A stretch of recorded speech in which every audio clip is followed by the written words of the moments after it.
Hi friends, welcome to ஸ்ரீஸ் 15 kitchen. நம்ம சேனலை இது வரைக்கும் சப்ஸ்கிரைப் பண்ணுங்க. எல்லாருக்கும் ரொம்ப நன்றிங்க. அதே மாதிரி சப்ஸ்கிரைப் பண்ணாமல் பார்த்துட்ருக்கவங்க ப்ளீஸ் சப்ஸ்கிரைப் பண்ணிவிட்டு பாருங்கள். இன்றைக்கி நம்ம டெய்லி குக் பண்ணக்கூடிய அடுப்பை எப்படி க்ளீன் பண்ணி வைக்கிறதுங்கிறத பற்றி பார்க்கலாங்க. இந்த க்ளீனிங் ஒர்க் வந்து நம்ம 6 அல்லது 8 மந்த்ஸ்க்கு ஒரு டைம் வந்து கண்டிப்பாக பண்ணணுங்க. நம்ம என்ன தான் அடுப்பை அடிக்கடி க்ளீன் பண்ணாலும் நம்ம வந்து மேல் பக்கமாக மட்டும்தாங்க க்ளீன் பண்ணுவோம். ஆனால் உள் பக்கத்தில் இது இருக்கக்கூடிய அந்த பர்னர், அந்த கேஸ் வர டியூப்ஸு இதெல்லாம் வந்து நம்ம அடிக்கடி க்ளீன் பண்ணி தாங்க ஆகணும். ஏதாவது ஒன்று பொங்கி ஊற்றி ஏதாவது ஒரு நாளைக்குனாலும் நடந்திருக்கும். அந்த பொங்கி ஊற்றுறது எல்லாம் பார்த்திங்கன்னா அந்த பர்னருக்கு அடியில் இருக்கக்கூடிய அந்த இதில் வந்து சேர்ந்துருங்க. அது கொஞ்சம் கொஞ்சமாக சேர்ந்து உள் பக்கமாக போய் அடைப்பை ஏற்படுத்துங்க. இது என்ன ஆகுன்னு பார்த்திங்கன்னா அடுப்பு எரியிறது வந்து அந்த ஃப்ளேம் வந்து ரொம்ப கம்மியாக வர ஆரம்பிச்சிருங்க. ஸோ இது வந்து நாமளே எப்படி க்ளீன் பண்ணுறதுன்னு கற்று வச்சுக்கிறது நல்லது தாங்க. அதே மாதிரி இது எல்லாம் பண்ணுறதுக்கு முன்னால் நம்ம கேஸை வந்து ஆஃப் பண்ணி வச்சுக்கணும். அதுக்கப்புறம் இது மாதிரி க்ளீன் பண்ண ஆரம்பிக்கணும். பாருங்கள் எவ்வளோ டஸ்ட் இருக்குதுன்னு. இந்த மாதிரி நம்ம பண்ணும்போது நம்ம பணமும் நம்மளுக்கு மிச்சமாகும். நம்மளே நம்ம அடுப்பை க்ளீன் பண்ணோங்கிற திருப்தியும் நம்மளுக்கு கிடைக்குங்க. இந்த வீடியோ உங்களுக்கு பார்த்திங்கன்னா உங்களுக்கு எப்படி அது எல்லாத்தையும் கழட்டி மாட்டுறது, எவ்வளோ க்ளீன் பண்ணணும், எப்படி க்ளீன் பண்ணணுங்கிறத பற்றி டீட்டெயிலாக நான் காமிச்சிருப்பேன் பாருங்கள். உங்களுக்கு அந்த கப்புக்குள்ளார் வந்து நிறைய சேர்ந்துருக்குங்க. பொங்கி ஊற்றி அது என்ன ஆகுனா உள்ளே போய் நல்லா காஞ்சு அந்த உள்பக்கத்தில் இருக்கக்கூடிய அந்த டஸ்ட்டு வந்து ரொம்ப அதிகமாக இருக்கும்.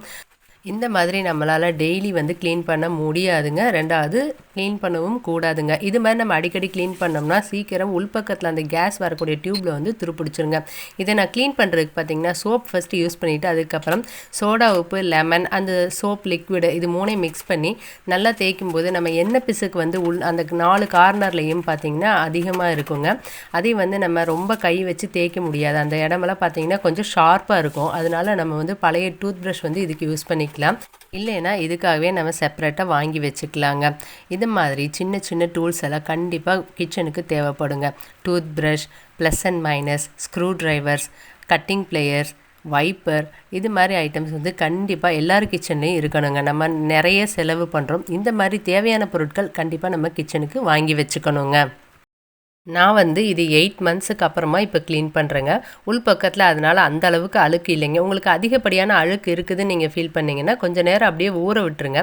இது ஊற விட்டுட்டு அதுக்கப்புறம் நீங்கள் வந்து இந்த மாதிரி ப்ரஷ் வச்சு தேய்ச்சிங்கன்னா கொஞ்சம் ஈஸியாகவே க்ளீன் ஆகிடுங்க. நம்ம அதிகமாக இந்த மாதிரி சின்ன சின்ன ஏரியாஸில் அதில் இருக்கும். அதுக்குள்ளே கையை வச்சு தேய்க்கிறப்ப கொஞ்சம் கேர்ஃபுல்லாக க்ளீன் பண்ணணுங்க. ஏன்னா அந்த ஏரியாவில் கொஞ்சம் ஷார்ப்பாக இருக்கும் அந்த தகரமெல்லாம். இப்போ நம்ம அந்த பர்னர், அந்த கம்பி இதுங்கெல்லாம் வந்து நல்லா க்ளீன் பண்ணிக்கலாங்க. அதில் இருக்கக்கூடிய அந்த நட்டு அது மாதிரி ஐட்டம்ஸை அந்த சின்ன பிளேட்டில் போட்டு நான் வந்து அதில் கொஞ்சமாக சோப் பவுடரு இதெல்லாம் போட்டு ஊற வச்சுக்கிறேங்க. சோடா உப்பு, லெமனு இதெல்லாம் போட்டு வச்சுக்கிறேன். இது மாதிரி வந்து நம்ம சின்னதாக இருக்கக்கூடிய பொருட்களெல்லாம் இது மாதிரி ஏதாவது குட்டி ஒரு பாக்ஸ்குள்ளார போட்டு வச்சிட்டோன்னா மிஸ் ஆகாதுங்க. அது கொஞ்சம் நம்ம கேர்ஃபுல்லாக வச்சுக்கணும். அப்புறம் இந்த பர்னரில் வந்து நல்லா ப்ரஷ் வச்சு தேய்க்கும் போது உள்ளே ஏதாவது குட்டி குட்டியாக அடைச்சிருந்தா கூட க்ளீன் ஆயிருங்க. இந்த கம்பி பர்னர் இது வந்து நம்ம அப்பப்போ க்ளீன் பண்ணுறது தான். அதனால் அது ரொம்ப நேரம் தேய்க்க வேண்டிய அவசியம் இருக்காது. நம்ம ஏதாவது பொங்கி ஊற்றிருச்சுன்னா அந்த அன்றைக்கி கண்டிப்பாக இது மாதிரி ப்ரஷ் வச்சு க்ளீன் பண்ணிடுவோம் எல்லாருமே. ஆனால் கண்டிப்பாக நம்ம க்ளீன் பண்ண உடனே இந்த மாதிரி ஐட்டம்ஸ் வந்து நல்லா ட்ரை பண்ணிவிட்டு ஒரு கிளாத் வச்சு நல்லா தொடச்சிட்டு அதை வந்து நம்ம ஆயில் போட்டு வைக்கணுங்க. இல்லைன்னா அது வந்து துரு பிடிச்சிரும். வாஷ் பண்ணி நைட்டு ஃபுல்லாக வச்சுட்டிங்கன்னா பார்த்திங்கன்னா உங்களுக்கு சீக்கிரமாகவே அதில் வந்து துரு ஏறிடும். அந்த மாதிரி பண்ணாதீங்க. இது வந்து நம்ம டே டைமில் வாஷ் பண்ணாலும் சரி, நைட் டைமில் வாஷ் பண்ணாலும் சரி, நீங்கள் வந்து கழுவி வச்ச உடனே நல்லா ஒரு துணி வச்சு தொடச்சிருங்க சுத்தமாக. இந்த கப்பில் பார்த்திங்கன்னா அந்த உள்பக்கத்தில் வந்து பைப்பு வரும் இல்லையா, அதில் வந்து அந்த ப்ரஷ்ஷை வச்சு நல்லா உள்ளே விட்டு க்ளீன் பண்ணணுங்க. ஏன்னா அதில் வந்து உள்ளே வந்து துரு பிடிச்ச அந்த தூசி இதுகள்லாம் இருந்துச்சுன்னா கேஸ் வர்றது வந்து கம்மியாயிரும். அதனால் அது மாதிரி நல்லா அது ப்ரஷ் வச்சு உள்பக்கத்தில் நல்லா தேய்ச்சி நான் கழுவுறேன். அது மாதிரி நீங்கள் கழுவி நல்லா சுத்தமாக எடுத்துகிட்டு அதையும் நல்லா உள்ளே ஒரு குட்டி கிளாத் வச்சு நல்லா உள்ளே விட்டு எடுத்து தொடச்சிருங்க. அது மாதிரி பண்ணிங்கன்னா தான் உள்பக்கத்தில் துரு சேராமல் இருக்கும். இது வந்து நம்ம அடிக்கடி பார்த்துக்கணுங்க. அந்த மாதிரி இது வந்து பார்த்திங்கன்னா உங்களுக்கு மெட்டல் வந்து வார்ப்புன்னு சொல்லுவாங்க. அந்த மெட்டலு நல்லா வெயிட்டாக இருக்கும். இது பழைய மாடலுங்கிறனால அந்த மாதிரி இருக்குது. இதுவே இரும்பாக இருந்துச்சுன்னா உங்களுக்கு சீக்கிரம் துருப்பிடிச்சு ஓட்டை விழுந்துடும். அதெல்லாம் உங்கள் அடுப்பில் அடிக்கடி செக் பண்ணிக்கோங்க. இது நம்மளோட சேஃப்டிக்காக நம்ம கண்டிப்பாக செக் பண்ணி தாங்க வச்சுக்கணும். இந்த க்ளீனிங் ஒர்க் பார்த்திங்கன்னா நான் வந்து நைட் டைமில் தாங்க பண்ணியிருக்கிறேன். சில பேருக்கு வந்து வேலைக்கு போகிறப்போ அவங்களுக்கு டைம் கிடைக்காது. பகலில் தான் பண்ணணும்னு நினச்சிங்கன்னா இது கண்டிப்பாக நடக்காத விஷயங்க. நம்ம நைட்டில் கூட இந்த க்ளீனிங் ஒர்க் பண்ணலாங்க. இப்போ நான் அந்த நட்டு இதுகெல்லாம் வந்து குட்டி குட்டியாக இருக்கனால ரொம்ப ப்ரஷ்ஷு வச்சு நல்லா தேய்ச்சி கழுவுறேங்க. அதிலே பிசு பிசுன்னு அந்த எண்ணெய் பசை இதெல்லாம் போய் சேர்ந்துக்கும். இது எல்லாமே இன்றைக்கி வேலையெல்லாம் முடிஞ்சுதுங்க. சிங்க்கெல்லாம் சுத்தமாக க்ளீன் பண்ணியாச்சு. நான் எப்போவுமே நைட்டில் வாஷ் பண்ணுறப்ப கொஞ்சமாக பாத்திரம் விளக்குற பவுடர் வச்சு கொஞ்சமாக சிங்க்கு மட்டும் கழுவுவேங்க. பாத்திரம் அதிகமாக நான் பவுடர்ஸ்லாம் யூஸ் பண்ண மாட்டேன். சிங்க்கு மட்டும் கொஞ்சமாக பவுடர் யூஸ் பண்ணி தேய்ச்சி கழுவுறப்போ அந்த உப்பு தண்ணி கரை படிகிறது வந்து குறைஞ்சிருங்க. அது வந்து பளிச்சுன்னு இருக்கும். அப்போ தான் இது மாதிரி நைட்டில் ஒரு டைம் மட்டும் நல்லா அந்த கம்பி நார் வச்சு நம்ம தேய்ச்சி கழுவிட்டால் போதுங்க. நல்லா சிங்க்கு வந்து பளிச்சுன்னு இருக்கும். பைப் மேலே பார்த்திங்கன்னா அந்த சோடா உப்பு மிக்சிங்கும் இந்த பவுடரையும் வச்சு நல்லா அழுத்தி தேய்க்கும் போது பைப் மேலேயும் இருக்கக்கூடிய அந்த உப்பு கரைங்கள்லாம் வந்து ஈஸியாக போயிருங்க. இதுக்காக நம்ம தனியாக எதுவும் செலவு பண்ணி வாங்க தேவையில்லைங்க. நம்ம வீட்டில் இருக்க பொருட்கள் வச்சு இந்த மாதிரி க்ளீன் பண்ணும்போது இந்த உப்பு தண்ணி கரை பிசுப்பு எல்லாமே வந்து நல்லா க்ளீனாக போயிருங்க. ட்ரை கிளாத் வச்சு நல்லா இது எல்லாத்தையும் வந்து தொடச்சி எடுத்துக்கிறேங்க. கொஞ்சம் கூட ஈரம் இருக்கக்கூடாது. எல்லா பொருட்களையும் நல்லா க்ளீன் பண்ணி வச்சுக்கணும். அப்போ தான் நம்ம அடுப்பு வந்து ரொம்ப நாளைக்கு நல்லா இருக்குங்க. இது வந்து பார்த்திங்கன்னா 15 இயர்ஸ் ஆச்சுங்க இந்த அடுப்பு வாங்கி.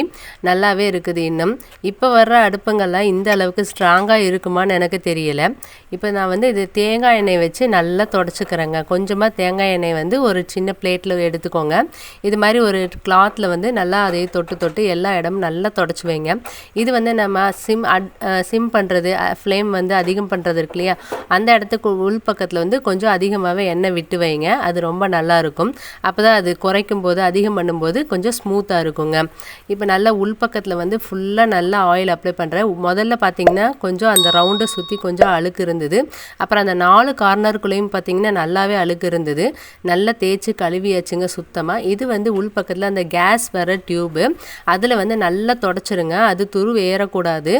ஏன்னா சீக்கிரம் ஓட்டை விழுந்துச்சுன்னா கேஸ் வந்து உங்களுக்கு கொஞ்சம் லீக் ஆக ஆரம்பிச்சிடும்.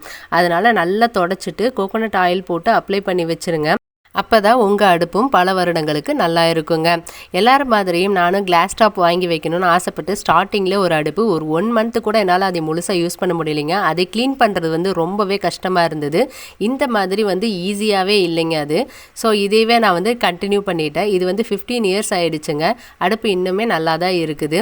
அந்த பர்னரில் அடியில் இருக்க கப்பு மட்டும்தான் நம்ம கொஞ்சம் மாற்றுற மாதிரி இருந்தது. அது இன்னும் அந்த மாடல் கிடைக்கவே இல்லை எனக்கு இந்த மெட்டலில். ஸோ அதனால் நான் அது கிடச்சிதுன்னா கண்டிப்பாக மாற்றிடுவேங்க. மாதிரி பழைய அடுப்பு நீங்கள் வந்து மாற்றணும்னு நினைக்காதீங்க. இதுவே யூஸ் பண்ணுங்கள். அதுக்கு உள்ளே இருக்க பார்ட்ஸ் மட்டும் கொஞ்சம் அப்பப்போ செக் பண்ணி அதே மாதிரி மெட்டலில் கிடச்சிதுன்னா வாங்கி சேஞ்ச் பண்ணிக்கோங்க. இப்போ இது மார்னிங் நான் எடுத்துருக்குறேங்க. இப்போ இது வந்து எல்லாத்தையும் திரும்ப அசெம்பிள் பண்ணணும். எல்லாமே வந்து நல்லா காஞ்சு நல்லா இருக்குதுங்க. பார்த்தீங்கன்னா கொஞ்சம் கூட துருங்கிறதே கிடையாது. எல்லாமே நம்ம ஈரம் இல்லாமல் நல்லா தொடச்சிட்டு ஆயில் போட்டு வச்சனால நல்லாவே இருக்குதுங்க. அந்த சின்ன அந்த நட்டு இதெல்லாம் வந்து அந்த ஆயில் போட்டு அந்த சின்ன கப்லேயே போட்டு வச்சிட்டேங்க. இது வந்து பார்த்திங்கன்னா நீங்கள் ஃபிக்ஸ் பண்ணும்போது கரெக்டாக அந்த கேஸ் வர அந்த டியூபுக்கு உள் பக்கத்தில் நல்லா தள்ளி கரெக்டாக வச்சு ஃபிட் பண்ணுங்கள். கொஞ்சம் வெளியில் தள்ளின மாதிரி இருந்ததுன்னா கேப் இருந்ததுன்னா கேஸ் வந்து லீக் ஆகும். ஸோ இதை வந்து கரெக்டாக வச்சு டைட் பண்ணிக்கோங்க. இந்த ஸ்க்ரூவை டைட் பண்ணும்போது கரெக்டாக அந்த கேஸ் வர டியூபுக்கு உள் பக்கத்தில் இந்த பர்னரோட கப்பு வந்து நல்லா கரெக்டாக ஃபிக்ஸ் ஆகிற மாதிரி டைட் பண்ணி மாட்டிக்கோங்க. இது ஒன்று தாங்க கொஞ்சம் நல்லா மாட்டும்போது கவனிச்சுக்கணும். அப்புறம் இது எல்லாமே நம்ம வந்து ஈஸியாக மாட்டிடலாம். நம்ம இது எப்போவுமே கழட்டி மாட்டுறது தான். ஸோ நமக்கு தெரியும். இது எல்லாமே மாட்டினதுக்கு அப்புறமா கேஸை வந்து ஆன் பண்ணி வச்சுக்கிறாங்க. கரெக்டாக இருக்குதான்னு செக் பண்ணி பார்த்துருக்கோங்க. காலையில் நம்ம வந்து சமைக்கும்போது அப்போ தான் நம்மளுக்கு வந்து ஈஸியாக இருக்கும். ஃப்ளேம் எல்லாம் கரெக்டாக வருதான்னு செக் பண்ணிக்கோங்க. இது வந்து சண்டே மார்னிங். இன்றைக்கி வந்து மட்டன் கிரேவியும் சப்பாத்தியும் காலையிலைக்கு. மத்தியானத்துக்கு பார்த்திங்கன்னா மட்டன் பிரியாணி செய்ய போகிறேன். ஸோ ரெண்டுத்துக்குமே சேர்த்த மாதிரி மட்டன் வந்து நம்ம வேக வச்சுட்டு அதுக்கப்புறம் பிரித்து எடுத்துக்கலாம். பெரிய பீஸு எலும்பு இருக்கிற பீஸ் வந்து மட்டன் பிரியாணியில் போடுவேன். ஸோ அது எல்லாமே ஒன்றாவே நல்லா வாஷ் பண்ணிவிட்டு மஞ்சப்பொடி போட்டு ஒரு டைம் வாஷ் பண்ணி தண்ணியை நல்லா ட்ரை பண்ணிவிட்டு அதுக்கப்புறமா எப்பவும் போல் மட்டன் வந்து வேக வைக்கணும். வெந்ததுக்கப்புறமா இது கிரேவிக்கு கொஞ்சமாக எடுத்துட்டு அதுக்கப்புறம் பிரியாணிக்கு கொஞ்சமாக எடுத்து வச்சுக்கலாம். நான் வந்து என்னோடய சாம்பார் பொடி அதிகமாக எல்லா சமையலுக்கும் யூஸ் பண்ணுவேன். நீங்கள் அதுக்கு பதிலாக 1 ஸ்பூன் மிளகாய் பொடி எடுத்திங்கன்னா ஒரு 1.5 ஸ்பூன் அளவுக்கு மல்லிப்பொடி அப்புறம் ஒரு 1/4 டீஸ்பூன் அளவுக்கு மஞ்சள் பொடி. இந்த மிக்சிங் போட்டிங்கனால என்னோடய சாம்பார் பொடிக்கு சரியாக இருக்குங்க. இப்போ நான் வெறும் மட்டன் உள்ளே போட்டு அது கூட கொஞ்சமாக இஞ்சி பூண்டு பேஸ்ட்டும் உப்பும் போட்டு நல்லா வதக்கி விட்டுட்டு தண்ணி விடும் மட்டன். அதுக்கப்புறமா கொஞ்சமாக அது கூட தண்ணி சேர்த்து குக்கரில் வேக வைக்க போகிறேங்க. இது வந்து நான் வந்து கிரேவிக்கு யூஸ் பண்ண போகிறனால கொஞ்சம் தண்ணி அதிகமாகவே ஊற்றிருக்கிறேன். அந்த தண்ணி வச்சு கிரேவியும் பண்ணிக்கலாம் இல்லையா? ஸோ அதனால் அப்படி வச்சுக்கிறேன். குக்கர் எப்போவுமே இது மாதிரி ஏர் வந்ததுக்கப்புறமா குக்கர் வெயிட் போடுங்க. குக்கர் வெயிட் போட்டுட்டு இந்த மாதிரி வெட் கிளாத் வந்து மேலே போட்டுக்கோங்க. அந்த ஸ்பாஞ்சு அது வந்து நம்ம கிச்சன் வந்து க்ளீனாகவே இருக்கிறதுக்கு கண்டிப்பாக யூஸாக இருக்குங்க. சப்பாத்தி மாவு பிசைகிறதுக்கு கொஞ்சமாக பால் சூடு பண்ணியிருக்கிறேன். இந்த மாதிரி பால் ஊற்றி நீங்கள் பிசையும் போது சப்பாத்தி வந்து நல்லாவே சாஃப்டாக இருக்கும். நான் வந்து ரேஷனில் வாங்கின கோதுமை வச்சு தாங்க சப்பாத்தி பண்ணுறேன். இது கடையில் வாங்குகிற மாவு மாதிரியே நல்லா சாஃப்டாகவும் கலராகவும் டேஸ்ட்டாகவும் இருக்குங்க. நம்ம கோதுமை கொஞ்சம் கொஞ்சமாக வாங்கிட்டு வந்து அப்பப்போ இதையே க்ளீன் பண்ணி வச்சுக்கணும். நம்ம என்னைக்கு அரைக்க போகிறோமோ அந்த அன்னைக்கு வந்து நல்லா ஒரு 10 தடவைனாலும் நல்லா வாஷ் பண்ணி அதுக்கப்புறம் வெயிலில் நல்லா காய வச்சு பவுடர் பண்ணி வச்சுக்கிட்டோன்னா இது மாதிரி நல்லாவே இருக்குதுங்க. கோதுமை வந்து நீங்கள் அப்படியே அரைக்கும் போது அதோட குவாலிட்டி வந்து நல்லா இருக்காது. க்ளீன் பண்ணிவிட்டு அரைச்சிங்கன்னா மாவு ரொம்பவே சூப்பராக இருக்குங்க. இப்போ கிரேவிக்கு ரெடி பண்ணிக்கலாம். கொஞ்சமாக கடலெண்ணெய் போட்டு அதில் 2 கிராம்பு, ஒரு பட்டை, 2 ஏலக்காய், கொஞ்சமாக பிரியாணி இலை எல்லாம் போட்டு தாளித்து விட்டுட்டு அதுக்கப்புறம் கொஞ்சம் வெங்காயம் ஆட் பண்ணியிருக்கிறேன். இஞ்சி பூண்டு பேஸ்ட்டு, ஒரே ஒரு தக்காளி இதில் வதக்கிறதுக்கு நான் ஆட் பண்ணுறேங்க. அதுக்கப்புறம் அரைச்சி ஊற்றுறதுக்கு 2 தக்காளி கட் பண்ணி வச்சுருக்கிறேங்க. உங்களுக்கு வேணும்னா நீங்கள் தக்காளியை கம்மி பண்ணிக்கோங்க. இது டேஸ்ட் ரொம்பவே நல்லாயிருக்கும். இது மாதிரி பண்ணும்போது கொஞ்சமாக கருவேப்பிலையை பிச்சு போட்டுக்கலாம். இதெல்லாம் நல்லா வதங்குறதுக்கு ஈஸியாக இருக்குங்க. இந்த மாதிரி இஞ்சி பூண்டு பேஸ்ட்டும் உப்பும் இது கூட ஆட் பண்ணி நம்ம வதக்கினோம்னா வதங்கிறது வந்து கொஞ்சம் சீக்கிரம் வதங்கும், டேஸ்ட்டு நல்லாயிருக்கும். இதெல்லாம் பச்சை வாசனை போகிற வரைக்கும் நல்லா வதக்கணும். நான் சாம்பார் பொடி 2 ஸ்பூனும் கறி மசால் பொடி 1 ஸ்பூனும் ஆட் பண்ணியிருக்கிறேன். இந்த கரம் மசாலா பொடியும் நான் வீட்டில் செய்கிறது தாங்க. நான் இது வரைக்கும் எல்லாமே கடையில் வாங்கி யூஸ் பண்ணி பார்த்துட்டேங்க. அதுக்கப்புறம் நான் வீட்டில் யூஸ் பண்ணுறது ரொம்பவே நல்லா இருக்குது. நானே ப்ரிப்பேர் பண்ணுறது ரொம்ப ஈஸியாகவும் இருக்குது. உங்களுக்கு வேணும்னா நான் அது இன்னொரு வீடியோவில் தனியாக அப்லோட் பண்ணுறேங்க. நம்ம இப்போ வேக வச்சிருந்த மட்டனையும் இந்த தண்ணி எல்லாமே இதுக்குள்ளே போட்டு நல்லா வேக வச்சாச்சு. இப்போ அரைச்சி ஊற்றுறதுக்கு பார்த்திங்கன்னா தேங்காய் அரைச்சி ஊற்றுறேன்.